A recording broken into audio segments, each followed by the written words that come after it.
स्वागत है आप सभी का हमारे इस यूट्यूब चैनल पे। आज हम चर्चा करेंगे सर्वनाम के बारे में, जो कि उस पर विस्तार से चर्चा करेंगे, उसके भेदों के ऊपर चर्चा करेंगे, जो कि काफ़ी इंपॉर्टेंट है आपके लिए। सर्वनाम किसे कहते हैं? सर्वनाम जो शब्द संज्ञा के बदले प्रयोग होता है उसे सर्वनाम कहते हैं, जैसे कि मैं, तुम, वह, यह इत्यादि। हिंदी में कुल 11 सर्वनाम है। मैं, तू, आप, यह, वह, जो, सो, कोई, कुछ, कौन, क्या। तो ये 11 है। सर्वनाम के कुल 6 भेद होते हैं। पहला है पुरुषवाचक, दूसरा है निजवाचक, तीसरा है निश्चयवाचक, चौथा है अनिश्चयवाचक, पांचवा है संबंधवाचक और छठा है प्रश्नवाचक सर्वनाम। तो याद रखिएगा सर्वनाम के कितने भेद होते हैं हिंदी में। हिंदी व्याकरण में सर्वनाम के 6 भेद होते हैं। ये बहुत ही इंपॉर्टेंट है आपके लिए, जरूर याद रखिएगा, क्योंकि वो सीधे पूछ देता है एग्जाम में।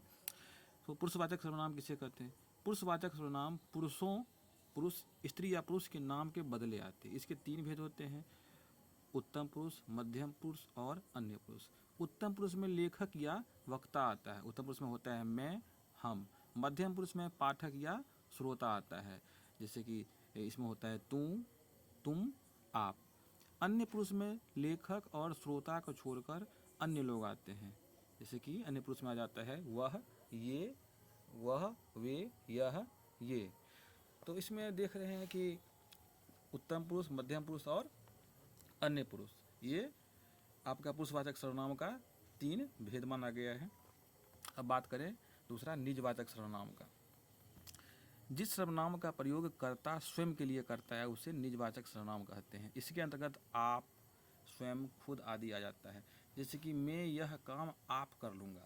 तो इस वाक्य में जो आप है वो निजवाचक सर्वनाम है। याद रखिएगा कभी कभी आपका प्रयोग पुरुषवाचक के लिए भी होता है, लेकिन ये इस वाक्य में निजवाचक था।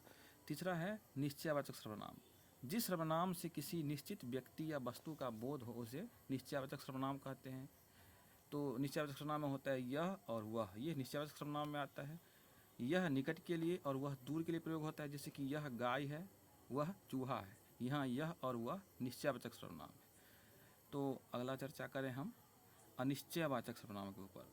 तो नाम से स्पष्ट है, वह सर्वनाम जो किसी निश्चित व्यक्ति या वस्तु का बोध नहीं कराए अनिश्चयवाचक सर्वनाम कहलाता है। इसमें कोई और कुछ जो आता है ये अनिश्चयवाचक सर्वनाम है। उदाहरण स्वरूप, उसने कुछ नहीं खाया, आपके घर पर कोई आया है। इसमें कुछ और कोई ये दोनों जो है अनिश्चयवाचक सर्वनाम है, क्योंकि ये अनिश्चित व्यक्ति या वस्तु का बोध करा रहा है, किसी का सही में बोध नहीं करवा रहा है, कौन है नहीं है। पांचवा है संबंधवाचक सर्वनाम। जिस सर्वनाम से एक शब्द या वाक्य का दूसरे शब्द या वाक्य से संबंध जाना जाता है उसे संबंधवाचक सर्वनाम कहते हैं। इसके अंतर्गत जो और सो आते हैं। उदाहरण, वह जो ना करे सो थोड़ा। ठीक, ये होता है आपका संबंधवाचक। छठा है प्रश्नवाचक सर्वनाम। जिस सर्वनाम का प्रयोग प्रश्न करने के लिए किया जाए उसे प्रश्नवाचक सर्वनाम कहते हैं। इसके अंतर्गत कौन और क्या आते हैं। उदाहरण स्वरूप, देखो तो कौन आया है, तुम क्या खा रहे हो। उपयुक्त वाक्यों में कौन और क्या प्रश्नवाचक सर्वनाम है। तो ये आपका सर्वनाम का भेद हो गया। वीडियो पसंद, वीडियो को लाइक कर दें और चैनल को सब्सक्राइब जरूर कर दें। धन्यवाद।